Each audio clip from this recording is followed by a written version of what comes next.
Morales.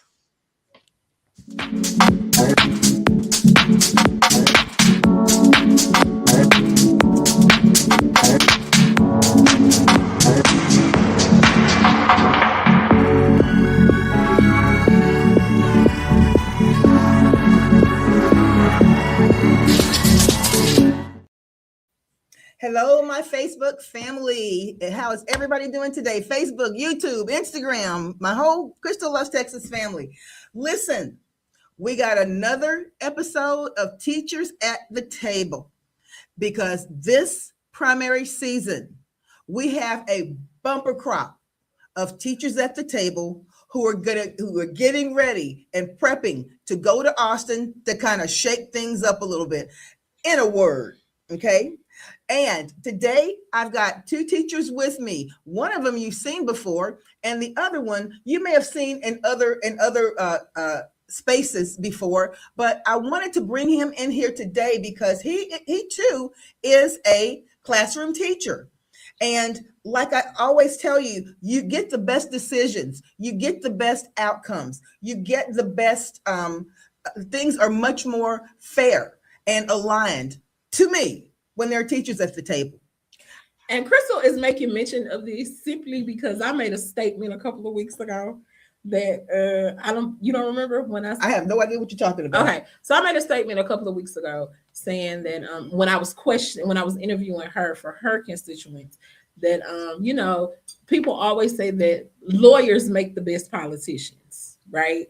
Most of the lawyers we have in the House, the Senate, in both Texas and United States, most of them are lawyers. So the question that came from that was, what can teachers bring to the table and I said I was going to stop saying politicians in 2026 and call public servants because that's what they are.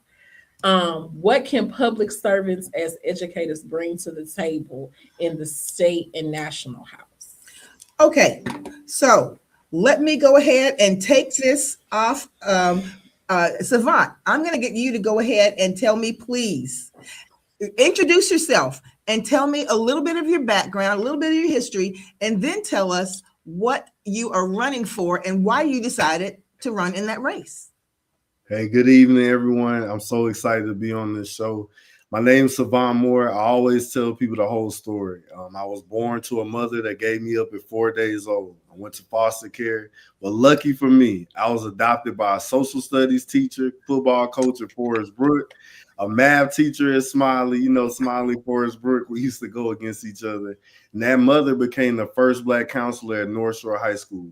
My mom and dad really instilled in me education and faith. I ended up graduating at the age of 16 years old. At 17, I went to the United States Army. I served 10 years. I was an airborne ranger, so served my country. And then I still wanted my children to see me graduate from college. So I went to Howard University and I graduated in 2016. I'm a history major, but then I went and learned how to code. When I became a software engineer, I started a cleaning business, grew it over 7 states. Then guess what happened? COVID. So I'm like, let me move back to home to Texas, be around my mother. I started a trucking company, grew that. But during that same time frame, my son, he says, hey, you need to go to a school board meeting. I go and I speak. So I always thank Trustee Kathy Bluford Daniels. She allowed me to speak. And we got a magnet program at 7 Black and brown schools. And then I ran for office and I won. Elected trustee. I represent all of Northeast Houston. And from there, I just started really getting involved in politics. I always tell people I'm not a politician, I'm a public servant.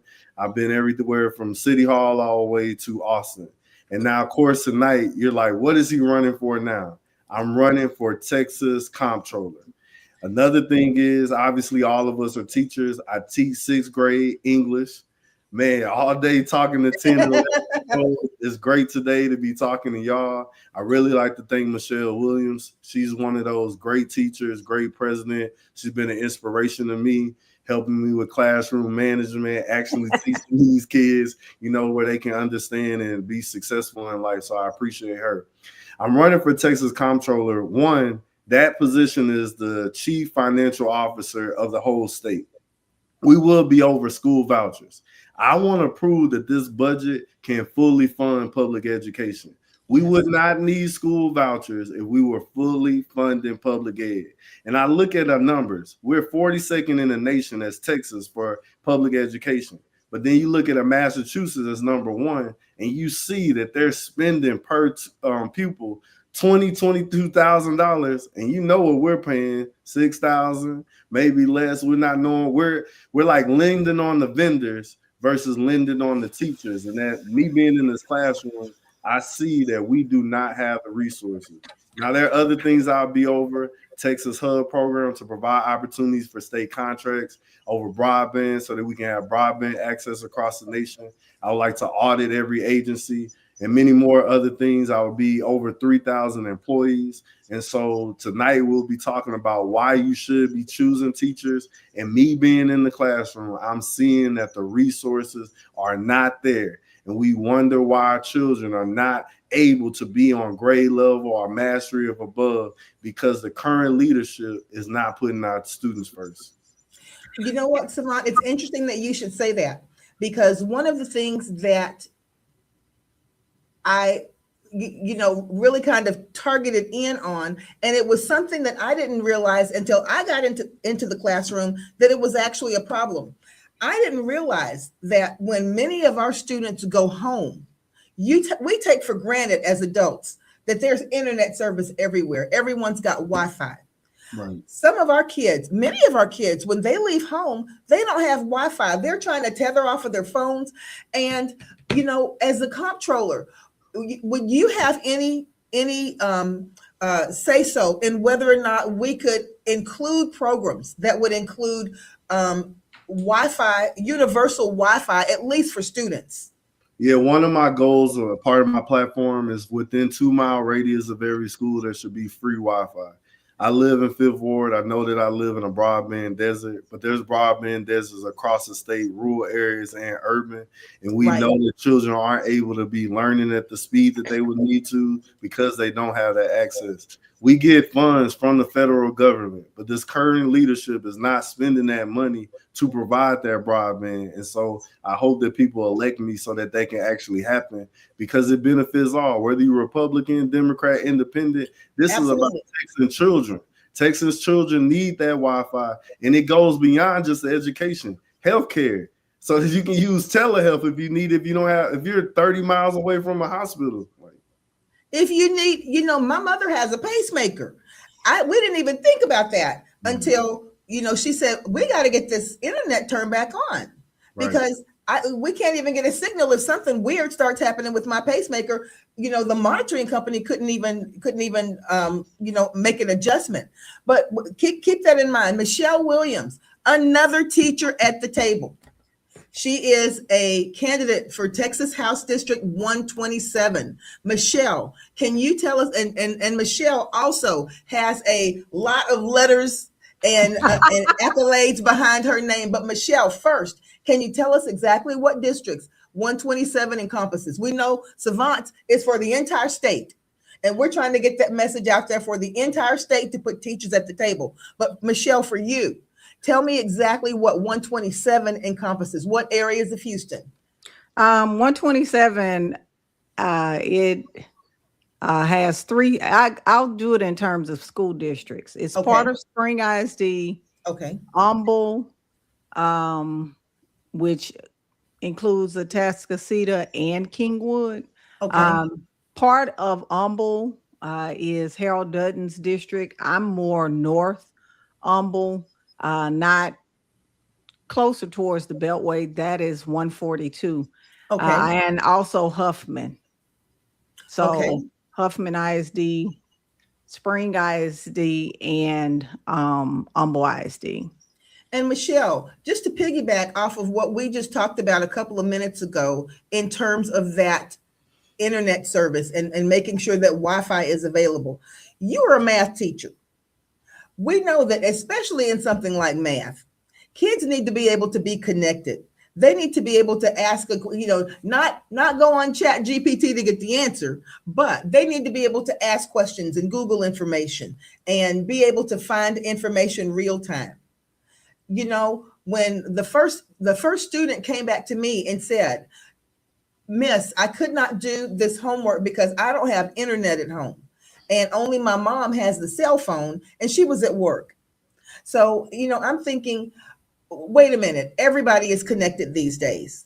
That is not the case. We still have some kids, for lack of a better explanation, who are kind of living in the 90s as far as connectivity is concerned. And that certainly puts them at a deficit compared to all of their other peers.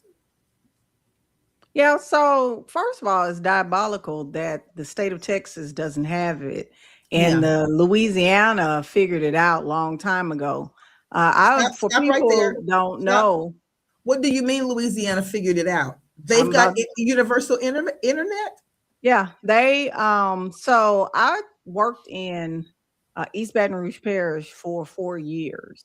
Yeah. Right after Hurricane Katrina, and all of their schools had open Wi-Fi for a 2-mile radius for their community. So if you had multiple schools, it would cover the neighborhood. But Texas, I even brought that to HISD when Granita Lathan was interim superintendent. Right. And their issue was, oh, but they're going to get into it. I said, well, if they can do it in East Baton Rouge Parish, surely you can figure out a firewall that can separate the open Wi-Fi from the secure Wi-Fi.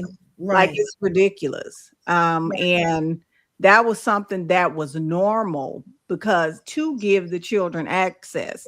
But it just shows you the priorities of the state of Texas and even Houston Independent School District, because it wasn't the community and it wasn't a concern about them being connected and not having internet deserts, because essentially that's what they were creating. And especially when Harvey came through, I was at Cashmere Gardens Elementary, and they thought our school was going to be basically demolished because Cashmere Gardens is one of the oldest structures in Houston ISD. Wow.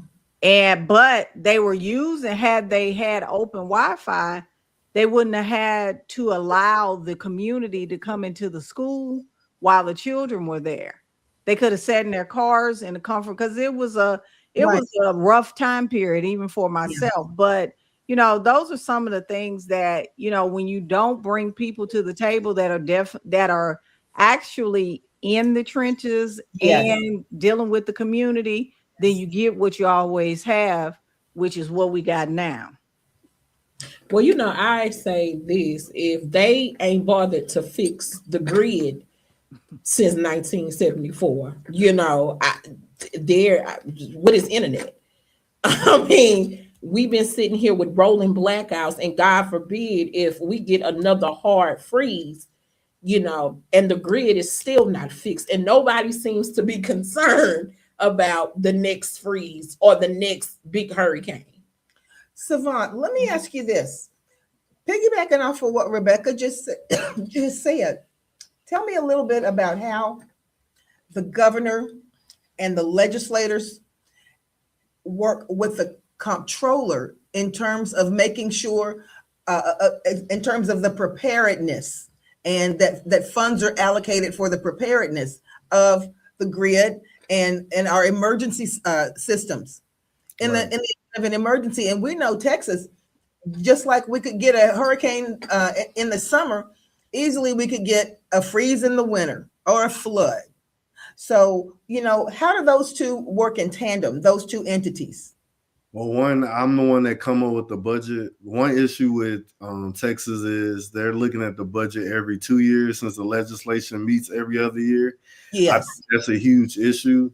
Like you just stated, we have incidents all the time. We can't even look at things quarterly. We need to be looking at things monthly, because things are changing from time to time.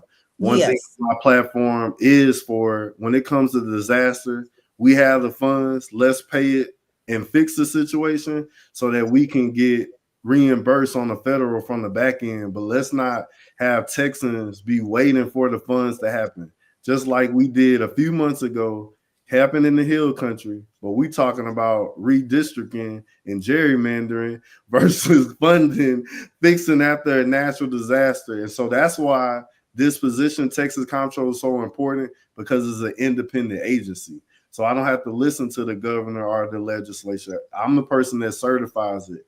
But we need people like me and Michelle in tandem. She gonna be in the legislation, fighting for it, and I'll be showing, hey, this budget can work. Because one thing, yeah, and you as well, Crystal. But That's one okay. thing all three of us know, when we're in that classroom, all of Texas is in that classroom. So Yes. a child with a lot of money to a child with no money to language disparities and everything in between. So why should they be electing teachers? Because every day we're dealing with all of Texas in that Yes. classroom, from the vendor that wants us to just teach about testing versus teaching them how to learn. And that child needing the breakfast and lunch at the school, that child that didn't get rest at night, us fighting with the child that played Fortnite too much. There's just so much that's going on. So it's like we're the perfect candidate to be running, to be public servants, because too long politics hasn't been serving the public. Absolutely. So one question I did want to ask, if you could open up the emergency fund, is it possible for you to open up the emergency fund? The school funds that have been held so tightly. So for the funds, I can prove through the budget that we can use it, but that's a decision that has to come from our legislators and our governor. So that's why it's so imperative for us to turn out and vote. Like, we complain a lot, but the voter turnout is so low. And then when you have great candidates like yourself and like Michelle Williams, go vote for them, because you keep getting the same bad person for 20 years, 30 years, 40 years, and you're wondering why. Yeah. And the thing about it is, you know how Michelle is. Michelle knows how I am. And I'm glad to hear that you are a kindred spirit. Let me tell you why. Because we are not people who you can bridle. If it needs to be said, we're not afraid to say it. Right. We can't be worried about whose feelings it hurts. If it's the truth and it needs to be put out there, it needs to be put out there. The squeaky wheel is the one that gets the grease. And sometimes when you don't have a listening ear among your colleagues in the legislature, you may need to squeak and squeak and squeak until the media picks up on it. Right. And then when the media picks up on it and the people start knowing what's going on, then you start to get some people listening to what you're saying. But what your concern cannot be is whether or not I'm going to step on anyone's toes or people's feelings are going to get hurt. Correct. Especially when it comes to kids in the classroom in Texas. So I have another question. This is kind of a lightning question for all three of you all. Okay. So starting with Michelle, what do you see being the biggest, I don't want to say problem, but what do you see being the biggest, it is what it is. What is the biggest problem or the biggest disconnect, I should say, between Texas voters and the state legislature? I think that there's this mindset shift that has not happened, meaning that a lot of the voters tend to think that, oh, I voted for them and they're going to go to Austin or go to Congress and they're going to fix everything. Yeah. It does not work like that. I think people don't understand democracy is an action verb, not a being verb. It's an action verb. And the checks and balances are the people. And the people have to pay attention to what's going on to check and balance the representative that you voted for. That's what it's called, check and balance. That is an action. So if they're not your mouthpiece, then what do? You vote them out. And there's still this idea that, oh, they're going to fix everything. That is my message to all of the constituents in House District 127. I'm not your shero. Right. I am your representative. We're going to Austin.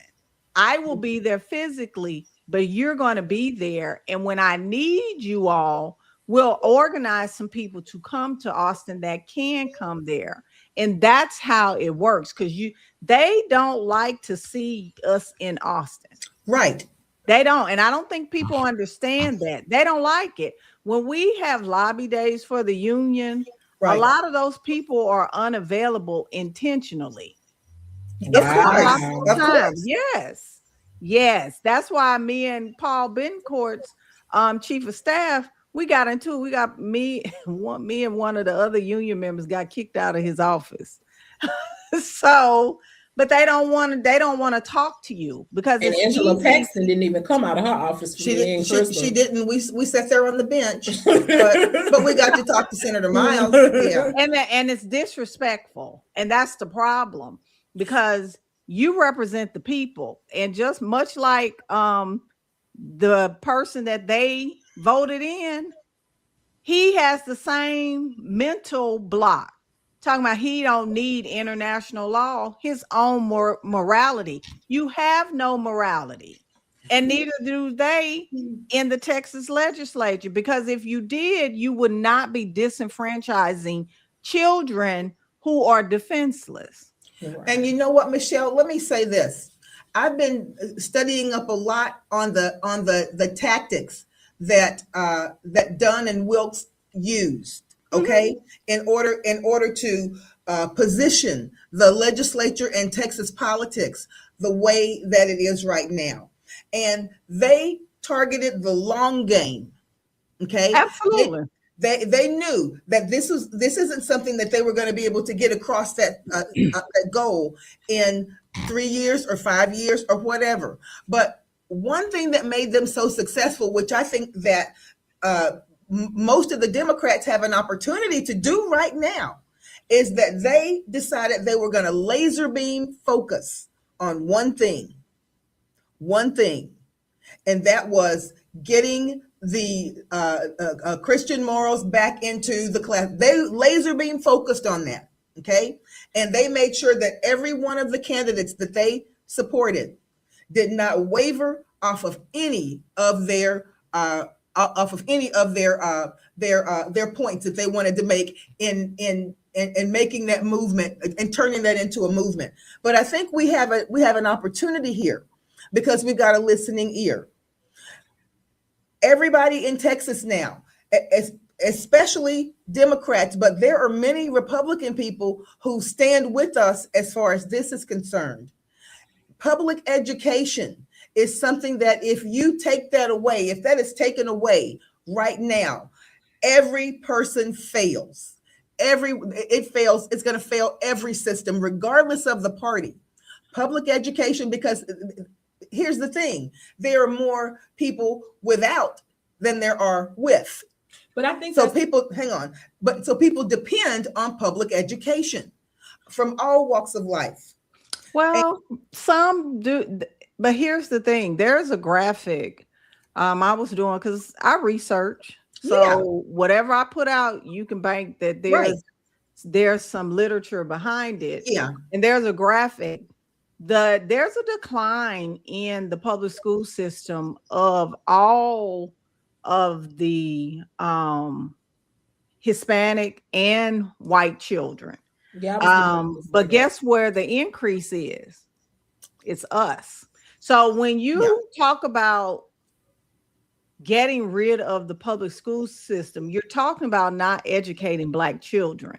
And that's what it boils down to. So you're going to get rid of the Latino kids because they're letting ICE do what ICE does. But as far as Black children, they're not educating them. And I don't think Black parents really understand what's at stake.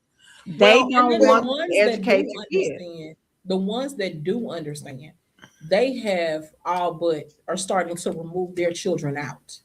I've talked to it's not gonna matter, because what's gonna happen is their kids are going to be ostracized and they're going to pull them out. I went to private school. I went to a white private school.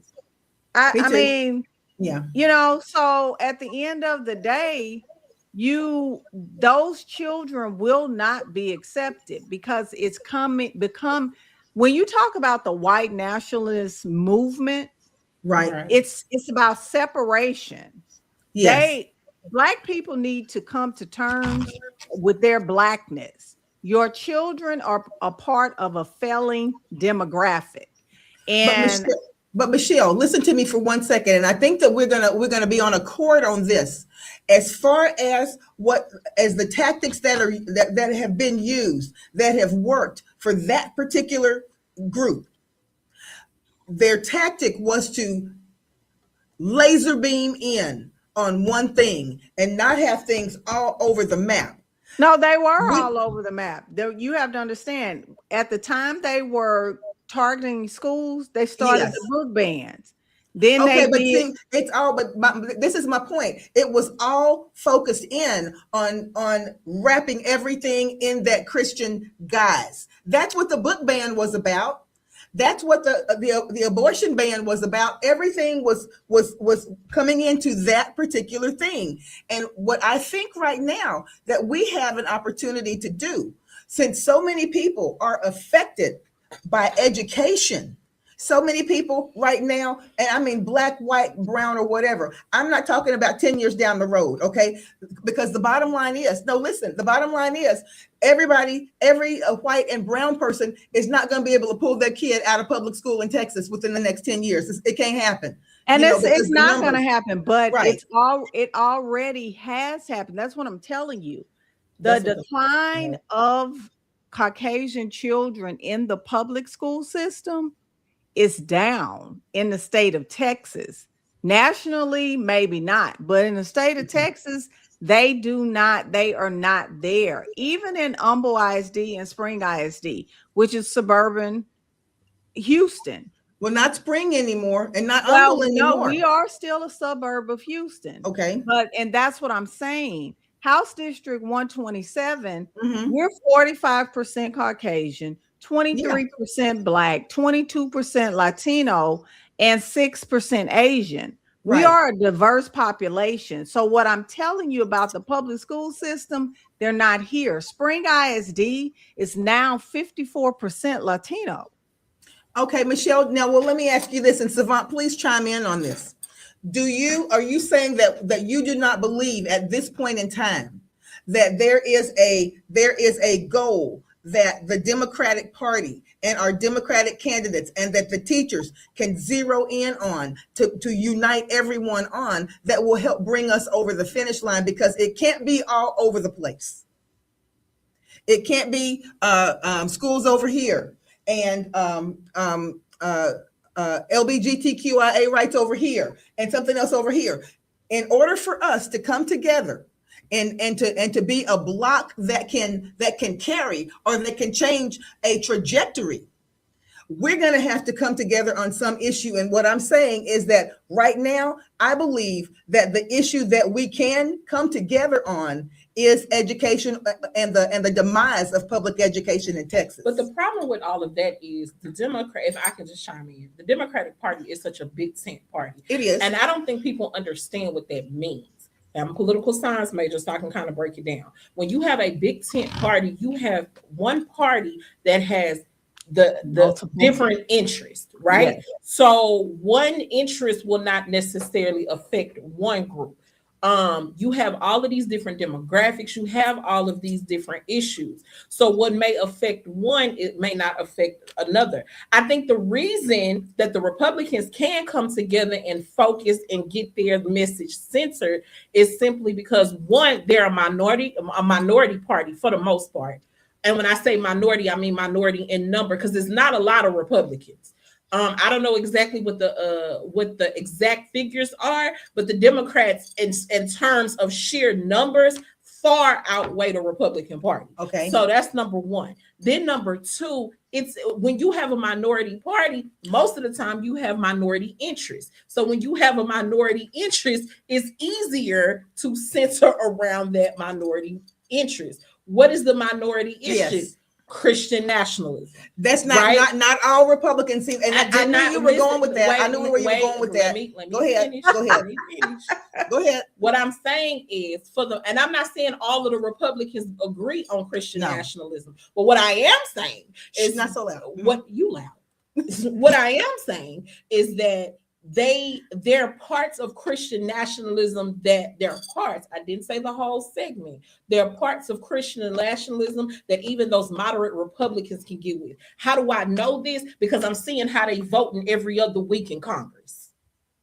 I don't think they necessarily agree are getting with it, but they are just not breaking What do breaking you step. mean? Your actions speak louder than words. Your actions say what your mouth is not saying. So I got a question for you on that accord. I got a question for you. So what you're saying is that the Democratic Party, you don't believe, has the ability to come together on something enough to move as a block? Here's what I simpler than all of that. Right. One, Okay, tell me. the Republicans, what they've been doing is betting that Latinos and African Americans will not vote. It's not like Right. it's not about Christian nationalism. You're right. You're They're right. just You're saying right. we're not going to turn out. Yeah. So she is correct. We have various issues. So the Mhm. Republicans are more exclusive, Democrats are more inclusive. What we Yes. need to get behind is actually be a village.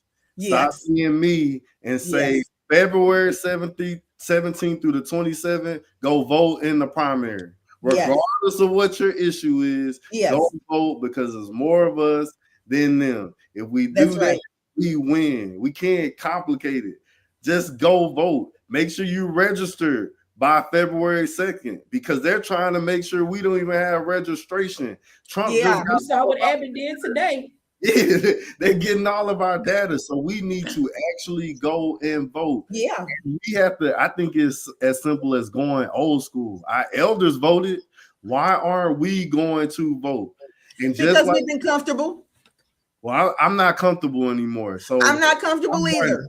I think I'm that's why running. y'all ran for office. Yes, I'm not comfortable either. I'm real uncomfortable, Savant. I'm really, really uncomfortable. But Yeah, and I know if I'm uncomfortable, let me tell you this, and Michelle, you may have seen the same thing. Savant, you may not have seen it yet, but you will probably see it. One of my best students in my class, in my last period class, I hadn't seen this student in about a month. And I said, has anybody seen Larry? We're gonna call him Larry. And one of the other students said, now this is a student who always aced every test. This is a student who always was able to answer any question. My best reader in the class, who was always able to perform at the very pinnacle of what everyone else was doing, okay? I said, has anybody talked to Larry? Has anybody seen him? And another kid raised their hand and they said, yes, Miss Dillard. His mom is not letting him come to school anymore because she feels that ICE is going to come into the school and take him away and they'll be separated. So for whatever the laws are or whatever, these people are terrified. They're terrified.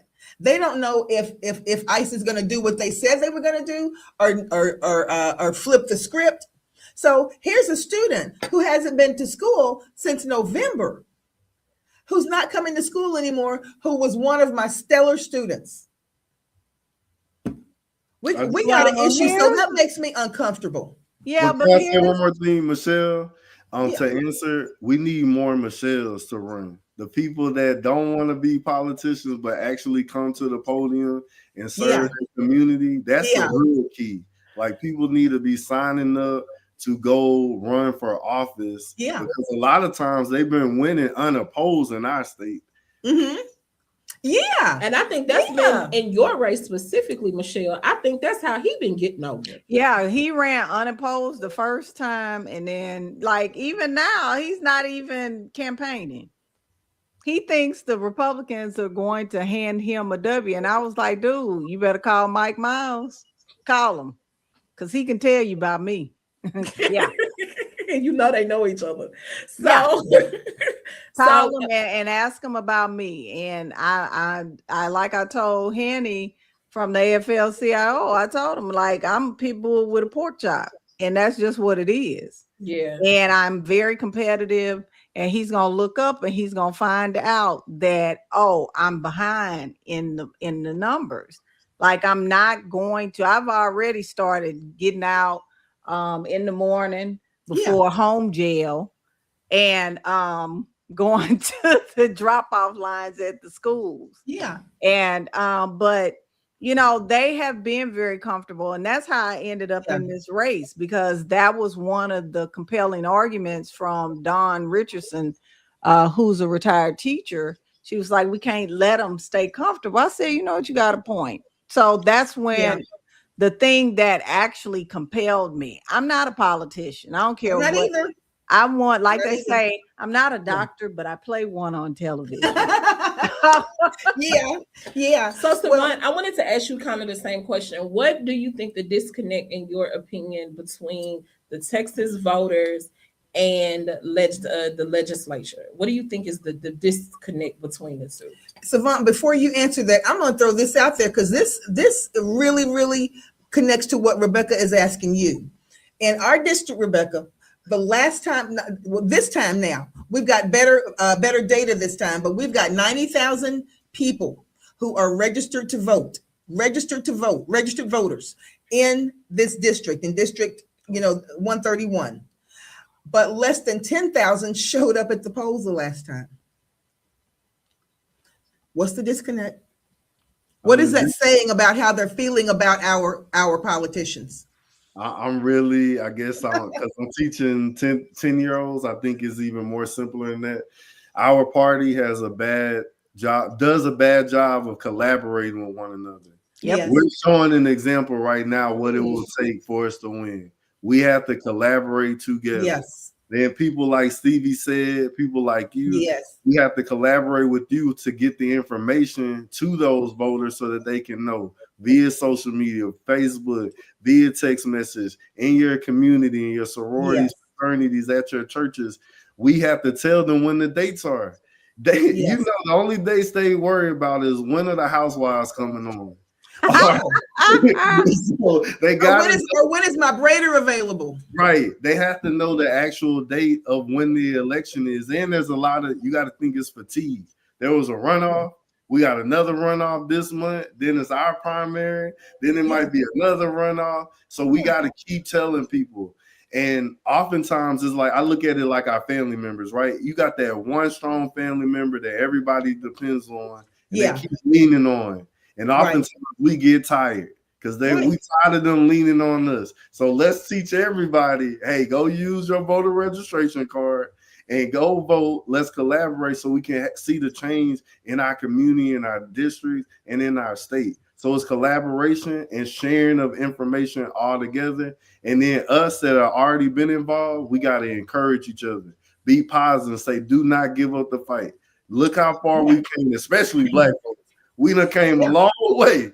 And so I'm proud of y'all. Y'all inspire me. Like if I didn't know Crystal and Michelle, I'm not going to be running. It's inspiration seeing y'all to step out, learning from my elders when it comes to being a better teacher. It's going to help me be a better public servant. So that would be my answer. You know what? In our campaign meeting Tuesday, one of the members said this. She said, there is a guy that the Republicans are calling the Republican Stacey Abrams. And what he's doing, and I'm not sure what state this is, but he is going out and he is rallying voters in his state.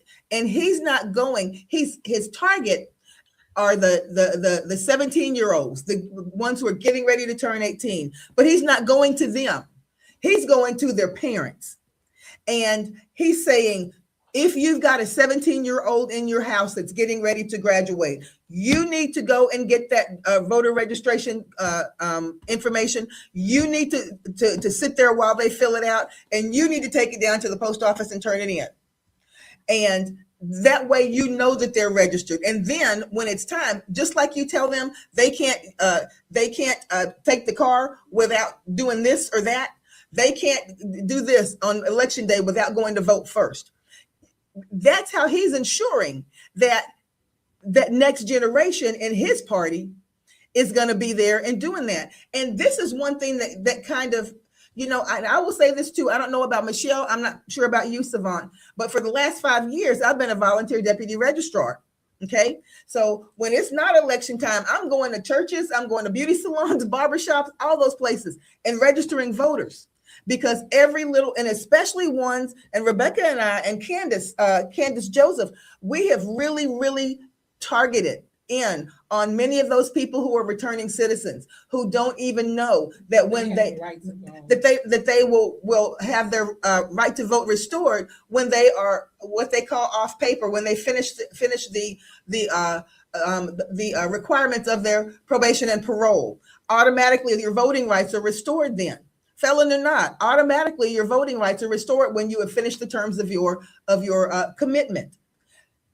Texas is not trying to tell people that, because what do the vast majority of people look like who are incarcerated? They look like us. I'm there That's- every weekend. That's I my volunteer at the point. juvenile. Okay, And I register voters as well. And Yes. my little technique's a little different. I go to the rural counties because Yeah. a lot of Black folks are missed out in those rural counties. But Yeah. I'm making sure I register. So it's important. We got Yeah. to. But then we got to make sure that they go actually vote. that's right. And that's what I'm saying. I Mhm. think that's been the Democrats, I'm sorry.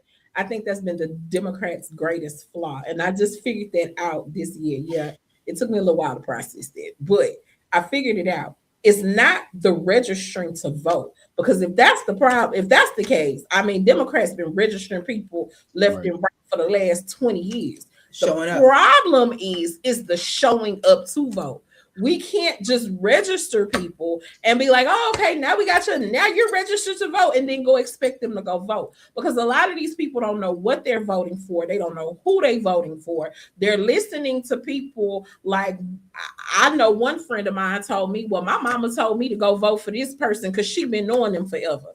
And Yeah. I was like, girl, don't you put that Negro name on your ballot. And then I had to explain to her why this person wasn't the best choice.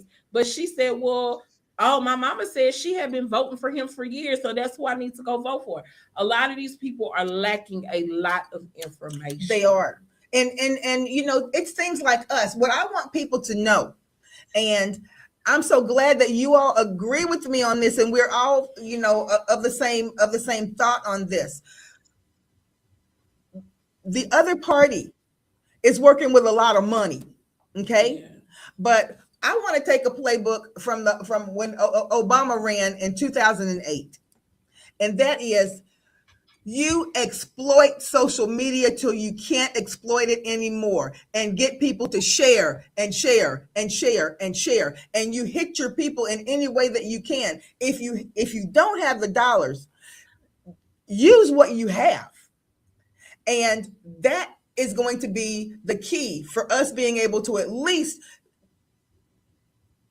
hit the majority of the people that we need to hit. Everybody has got some kind of social media account. Everybody's got a TikTok. Everybody has got a Instagram. Everybody, even if you don't have an account, most people go on YouTube for anything. I go on there to figure out how to clean pet stains off a carpet. You know what I mean? So people go on there. People have access to this. We need to be going to where the people are. And I'm so glad that we're doing things like this. Like I told Savant today, I said, Savant, let me tell you, we're probably not going to see those numbers hit until 2 or 3 days later. But, this is shared to 52 different Democratic groups in Texas and in the Houston area. So, and every time I post, I ask them to please share this, because that's where we're going to get our traction from. Yeah, and then we're not having 50-50 conversations. So that's probably another reason why viewership is down. So, and if y'all know what I'm talking about, relationships and the gender wars and stuff like that, because you will have 103,000 views with that kind of stuff. But so Crystal, my next question is same question to you. What do you feel like the disconnect is between Texas voters and the legislature? I can only speak about in my particular district that I'm running in. That's the only thing I can speak about, because that's where I grew up, that's where I live in currently, and that's been my life experience. And I can say this, people, Michelle, Savant, I don't know if you all would agree with this, but when people are comfortable, a lot of times comfort breeds apathy. When you're comfortable, it seems like everything is going great. A lot of people don't take the time. Oh, was yesterday voting day? I didn't election day. I forgot.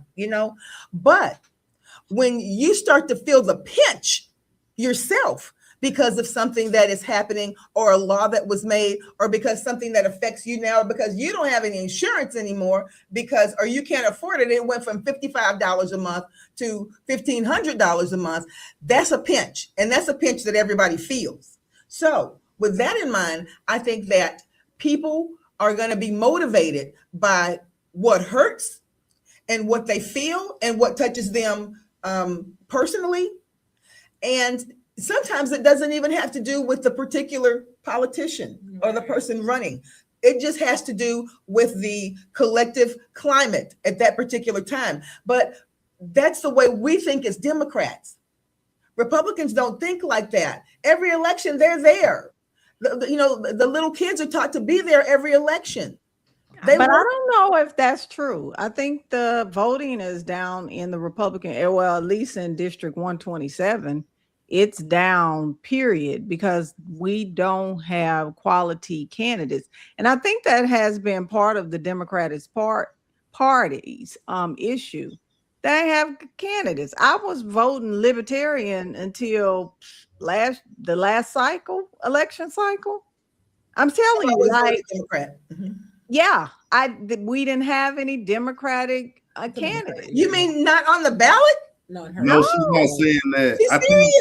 I think what the difference is, it just happened last year. Now we have candidates that got you excited. That's why has something different. Virginia, New Jersey, and now we're about to have a blue wave in Texas because we got Jasmine Crockett running, James Talarico, got Michelle Williams, we got Crystal Dillier, we got Savant Moore because Texas deserves more of a comptroller. We have some exciting candidates that are going to get people energized because you got to give people hope again. And then you have to have an evidence from your past that you showed up for people when you didn't have no title. And these Democrats doing that. Thank you. And that's the thing. That's why, Rebecca told me something, and I'll always be indebted to her for this. I ran in 2022, okay? And we didn't know anything about anything, but we ran a good campaign. It was fun, but we learned a lot. Yeah. And my cousin down in Beaumont, who's been a political strategist for the last 50 years, he said, and Rebecca said the same thing. They said, Crystal, keep your podcast. Keep it. Because what you're doing is making sure that information is shared out there with the people that's going to help the people to thrive in their communities. You don't have a title, but keep that podcast because you are opening doors. You are spreading information, disseminating it. You are bringing people on who have services that people may be able to utilize that they didn't know about before. That's what you need to do. And regardless of whether or not you have a title, you need to make sure that you are allowing people in your district, in Houston, and wherever they are, to be able to make the connections that they need. All right. Michelle, let me ask you this. What are some of the concerns in your district that your constituents have in District 127? What are some of the major concerns that they have as a district? Yeah. So on the parent side, naturally, is public education, but on the everyday Texan that doesn't have any children in the public school system, it's flooding.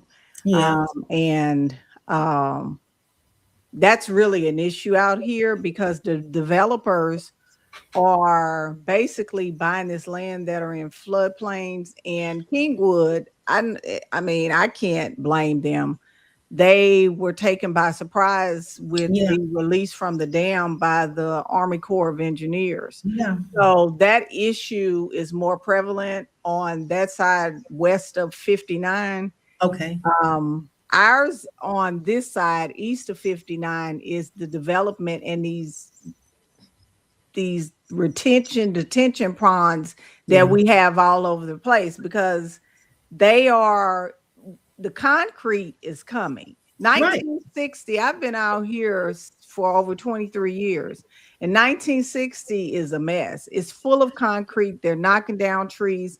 And what they don't understand, because I like science and I understand Right. numbers, when you cut trees, you're increasing the runoff Right. into Cypress Creek, which runs out here.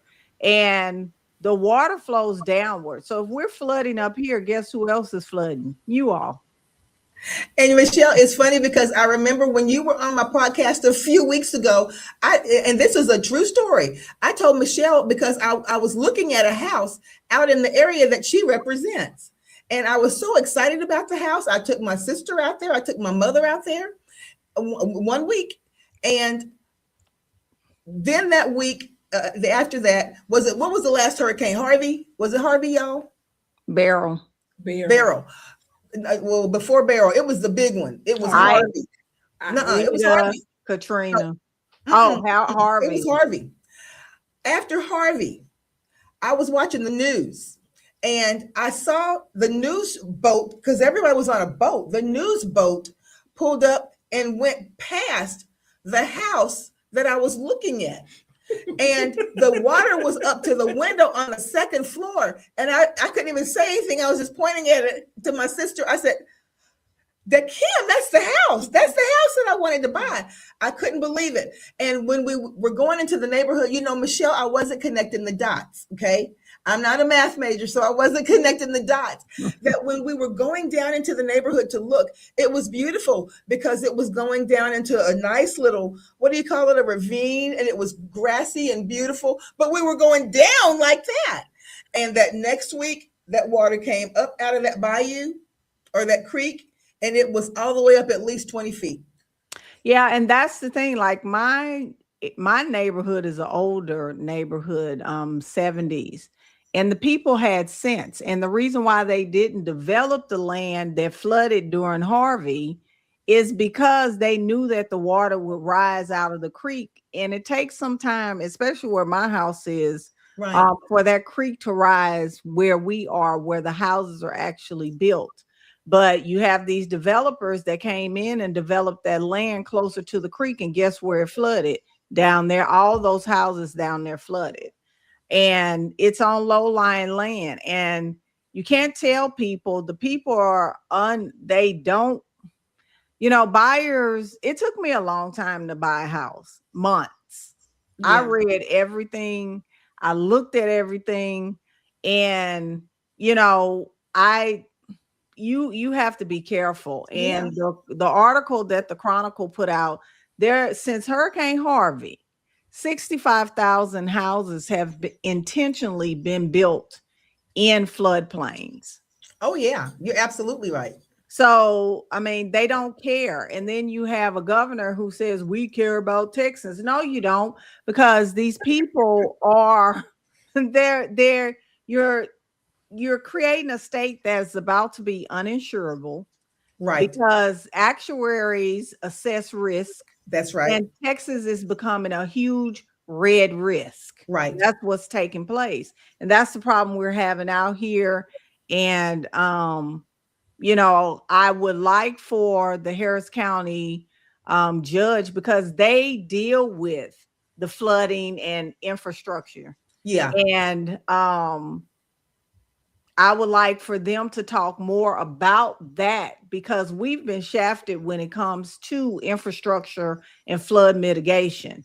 We're not getting it, but here's the thing. Texas has all the research and everything. You can go look at it. They'll tell you about the runoff. Resources. Resources. And Texas has the resources. But the legislature and the governor, they decide.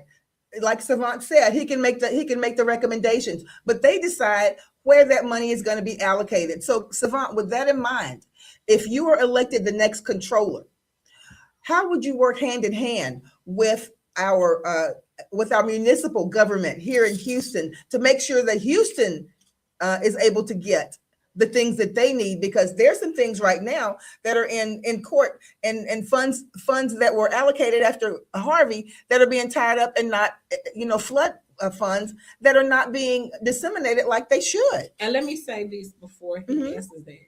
Not just Houston, but in Texas, because I know Dallas has their issues. El Paso has Wow. their issues. Yeah. You know, we are in, you know, we have five different coastal, I mean, we have five different areas. So how would you geographic areas, that's what I'm trying to say.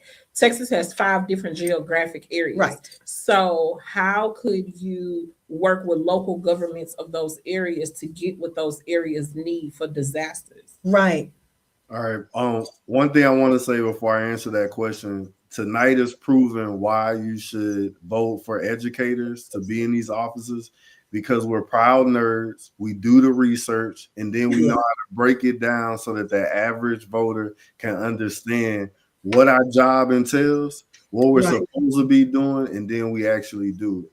Now, that to answer your question, you're correct. So as I'm going across the state, I'm going everywhere. So a West Texas issue is different. They may have boiling water and need a few $1 million to fix their pipes, so they don't have to do boiling water notices no more and have clean resources. What has to be done in my office is, when the funding is approved by a legislator and the governor signs it, I need to disperse that money as quickly as possible. Stop holding it. Okay. Yeah. It's getting held, and then we're getting these issues from the city level, the county level. Yes. It needs to go out. And so that has to be more efficient. Another thing that I want to do as a public servant, oftentimes we run around the state trying to get people votes. I'm going to continue to run around the state after I'm elected. So it's not after I'm elected, because I know everyone can't come to me in Austin. So I have regional offices. I will be collaborating with that city controller. I will be collaborating with that commissioner and say, hey, when you need this funding, do you have this issue, so we can get it out, and making sure, I don't think people know this, but I will be overseeing 3,000 employees. And so I will be making sure that my employees do their job. And the last thing that, to answer your question, is something I learned in the Army is trust and verify. And for decades, we've been trusting the Republican Party to do not verifying. Now, when you vote for me and I'm in office, I'm going to audit every agency so we can know the numbers, so we can verify and make sure that they do right by you. Well, you know what? I think it's one thing that we have to continue to look at, and we have no one to point the finger at but our current legislature and our governor for this. And that is, when that money, just like you said, when you were allocated the money, go ahead and get that money disseminated. Because when that money is held and held and held for whatever the reason that they're giving or whatever excuse that they're giving, that makes those problems exacerbate themselves. And let me make this one more statement. Governor Abbott, you are our governor. It shouldn't matter if Republican or Democrat. Just because Harris County, Dallas County is blue, those are your constituents. Disperse the money. But that's the conversation we got to have as well. People hold on to their partisan when it should be nonpartisan when it comes to constituent. You run the whole state. It shouldn't be you just serving one population. It should be the whole population. And that's what's been happening. Because we vote blue, because we choose to be inclusive and think of everyone. We live in the most diverse city. Us as teachers, we see the diversity in our community, in our classroom. And so our thought process, the way that we live and we move, is different. It is. And on that note, and I was telling Crystal that when I'm so sick of our governor saying in ads and everywhere else that he believes his mouth should be open at, well, Texas needs to be fixed, and we got to fix Texas, and we got to get Texas on the right. Sir, I'm 42 years old. The Republicans have been in office 30 for at least 38 of those 42 years. Right. If Texas has gone off the grid, it is clearly y'all fault. You don't have nobody to blame. So I don't understand why they keep going on all these different news outlets and screaming with a bullhorn that Texas needs to be fixed when you clearly broke it and you're clearly the problem. That's what but that is a very simple but important point that Democrats don't say enough. That should be the number one talking point. And it's mine, because I said 27 years. You all have been probably in control of education. I gave them a Yeah. couple of years because the state, the lower chamber was not always Republican controlled. So I'll say 27 years, you all have had public education and you have driven it into the ground. Yep. And we need to say that more often. Right. And that is a talking point that the Democrats, real simple. The Republicans have been in office. You all have done this. It hasn't been us. Right. So, and this is where we are. Yeah. And you need to do something different. And, you know, about the property tax, like with him saying, oh, we need to get rid of property taxes. Sir, ma'am, we teach how a city is funded in 4th and 5th grade. Ma'am, that's sir. right. And I expound on it in 7. and Rebecca talked about that last week on here. And Michelle, again, that is he's speaking in code. But what we need to do is go ahead and decode that message, because the message is saying get rid of property taxes and get rid of public schools. And that's what I've been trying to get property owners to understand. Look, I get it. Property taxes are through the roof and it's eating in the salaries and everything else. Right. I get it. But he is not. And when I say he, I said the holy grail of failure, because that's what I call Abbott, Paxton, and Patrick. Okay. They are not getting rid of property taxes to make your lives easier. They're getting rid of property taxes so they can have full control of public education, simply because public education is split down the middle. It's the state and it's taxpayers. That's why and it's a national level. Right. Yes. This is why parents can go into schools and sit and see what's going on, because the money that you get from property taxes, the money that you pay from property taxes are going into those schools. Right. So you are a state. That's what makes you a stakeholder. That's right. what makes you have an invested interest. And this is why they can't stop you from going into schools, Mike Miles. I'm sorry. It just okay. Yeah. With that in mind, Rebecca and Michelle, I want you to speak to that for just a second. But people may not know this. In Houston ISD right now, if a parent comes down and they say that they want to sit and have lunch with their child, can they do it? Yes, they're supposed to be able to do it, but you know what? Can they come and sit in your classroom and be in with your lesson with their child? They can.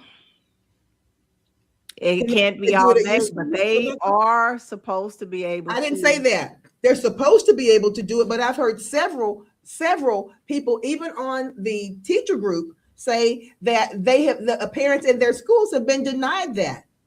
First of all, let's be clear. And I tell people about rights, and knowing your rights does not help you. That's right. But invoking your rights, you see how it looks and sounds different. Yeah.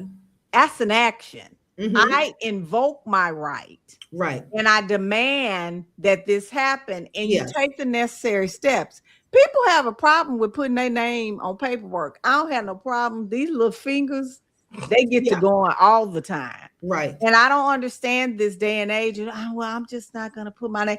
I wish and I ain't going to say it, I wish they would mess with my son while he was in school. Because I told them, I said, let me tell y'all something. I'm a hell raiser. My son came home in 4th grade with mom. They won't let me sit down they won't do what? Right. I waited at the bus stop with him. Yeah. I did, ma'am, sir. I'm his mother. Right. And I have no problems after that. But my thing is, if you're not fighting for your kids, well, who are you fighting for? That's right. I don't understand, because you can't mess with my grandson. Can't mess with my son. Right. Don't mess with nobody that's related to me. Nobody I like. Somebody I respect. None of them people. A, B, C, D, that's right. E, F, that's and right. G. Savant, if you can leave us with one last thought as to why people need to show up in February. Sorry, the 17th, Rebecca? Mm-hmm. And on March the 3rd. Early voting starting the 17th and on March the 3rd. March the 2nd. Okay. Why would you, what did I say, 3rd? Yeah. Okay. Why should people show up and cast their vote for Savant Moore for comptroller? You need to vote for Savon Moore because Savon Moore is genuine. Like, for too often, I'm 40 years old and I'm seeing a lot of politicians. They used to be genuine, but somewhere down the line it went away. And to me, I'm advocating for everybody. I don't care who you are. I just want all of Texas to be done right by. If someone elected you to do your job, then do your job. If this isn't a job for you, then go back home, retire. That's right. Allow us to grab the baton. This is a young person that's excited about this, that cares about you. I'm in my F-150. I've been all over Texas. Yeah, 176,000 miles on this. Yes. You don't need a new truck. Yes. I care about you. And I hope that February 17th through the 27th, especially my Black voters, this is Black History, go vote for me. But all voters, Democrats, this primary is so important. Let's make history together, and so we can be the change. Because I'm gonna do my part. I want to prove that minimum wage can get increased, because we can talk about that. And I want to prove that public education can be properly funded. The union, every legislation gives us the numbers that we should go up. And all our future congresswomen, state reps right now, they will vote for it and say, because they know as educators how important it is. So please go to savantmoore.com to know my priorities, but I need your vote. And I want you to look around, Michelle. I want you to do the same thing in a second. But people, just look around you. I want you to see if you know anyone who's graduated from high school within the last 30 years, just about 30 years since the Republicans have been in control there in Austin, and see the quality of people who have come out. We have educators like Michelle, like myself. Well, I'm a little more than 30 years, but that's okay. But we have educators like Savant, Rebecca, Michelle, who've come out, who have gone into the workplace, who have gone into industry, who have gone into technology, and have really shown what the product of public education can be. Not Michelle, maybe, but Savant, are you a product of public education? North Shore High School. There you go. There you go. So we're saying, don't be hating on me. Huh? Don't be hating on me, because my mom went to private school. I went to private school too. I went to a girls' school, but that's okay. I've always taught. I've always taught in public school. But my point is this: there is excellence right here, right there, right there. You're looking at it. If you're looking at your kids on each side of you, and they are public school graduates, and they've gone on to make you proud, there are good things. There are important things. There are precious elements that come from public school education. We cannot afford to lose it on any level. So that's why we need to, and if we've been doing it with somebody holding the purse strings and drawing the money back year after year, giving us less money, and when there are more kids to educate, and we've still made it happen like that, what would happen if we actually had the allocations that we needed? What could happen? You got to ask yourself that. Michelle, why should people go to early voting in February from the 17th to the 27th, and then on March 2nd? You all to come out in the primaries to let us know that you all are Democrats and you're voting for change in 2026. Right. We need you all to show up at the polls, because we have candidates in every race. There is someone for you to vote for. Yes, we can clap that up, though. We need you all to exercise that muscle for March, and then keep exercising that muscle for the general election in November. But more importantly, our lives are depending on this election, and voting is action, and they are going to make it difficult. Nobody has ever made anything difficult that they didn't want. It wasn't precious. That's right. And people say, well, my vote doesn't count. They don't make it hard for you to vote if it didn't, because it doesn't count, because it does count. They say when Black people get out and vote, things change. Look at Virginia. Virginia And they They said did. it. They said the Black voters vote made that happen. That's right. Made it happen in Georgia. Yes. So we are a powerful voting bloc. Yeah. And to my Latino constituents and brothers and sisters in the struggle, because we all down here at the BOTTOM bottom. That's right. And we need for you all to vote on the right side this time for your own children. And I'm Right. telling you, I'm on, and people don't know this. I'm on a second termination for standing up for English language learners. Those Yes. are Latino children. I ain't had no Right. Black kids in there. Yeah. Those were Latino kids. They do not want to educate your children. Yes. To my parents with special education children, those Yes. complaints for you. Because Right. what they're trying to do is to take these kids and put them back in institutions That's right. and lock the doors on them. They are trying to go backwards. IDEA was enacted to set those children free and to be a part of our society. And they don't think that they are worth it, but I continue to fight for them. And those are the reasons that you need to come out and vote. Fight for Yes. your children, your grandchildren, your neighbors' kids, my dog Cuddles, Yes. and all of them. So you need to come out because this is going to be historical, and you all need to be a part of history because Yes. On the right the side of history, Michelle. yes, On the right because side. the Bible says we're going to be the head and not the tail. So the time is coming. It's coming. That's absolutely right. And guys, let me just say this for wherever you stand in the aisle or on whichever side of the aisle, you have to, at some point you have to come to terms with the fact of the things that actually come out of our president's mouth. And trust me on this, our governor is basically following in lockstep with what the president says. I don't even think he believes some of this, but he's going to follow in lockstep. When you hear things come out of the president's mouth, like if someone is disabled, just let them go home and allow them to die. Hey, Right. When you hear people say this kind of thing, then you need to really, really pay attention to that. And Rebecca, I'm gonna let you have the last word. Well, I'm gonna say this. Let me just say this real quick, and then I'll say the last word. Mhm. When Carolyn Lovett, oh God, Mhm. she irks me.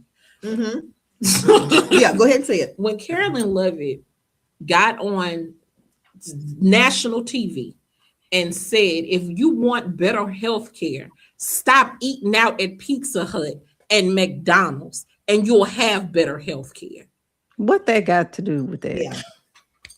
So So these are the people that are Making decisions for your making life. decisions for your lives. She said literally out of her own mouth, I wish we stopped talking about healthcare. If people stop eating at Pizza Hut and McDonald's, then they would have better healthcare.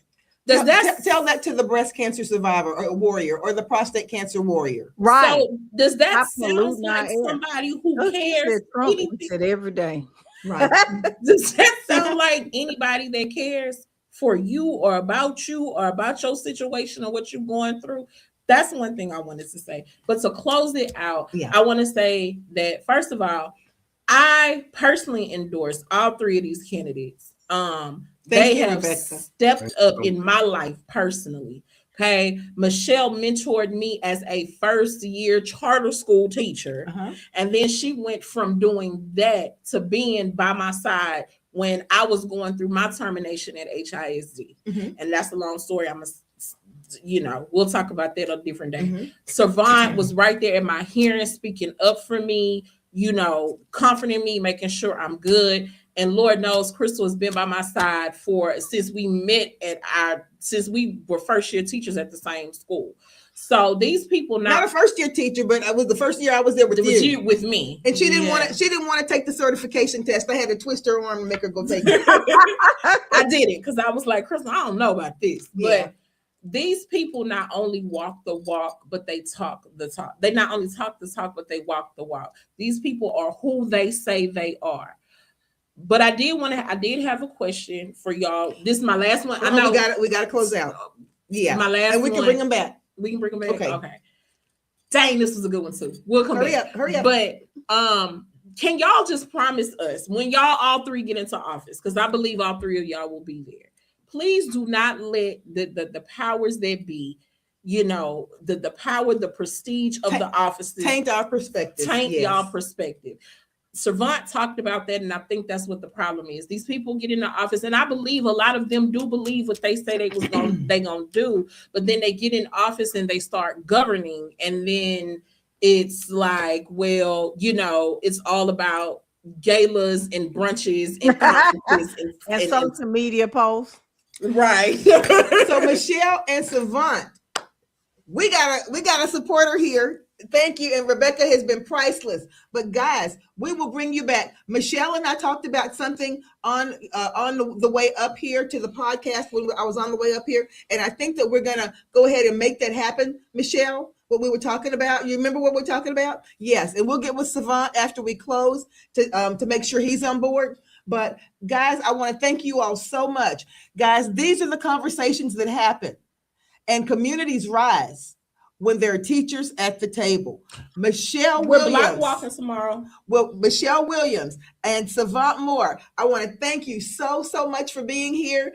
And Rebecca, as we always say, we can do it. See you later.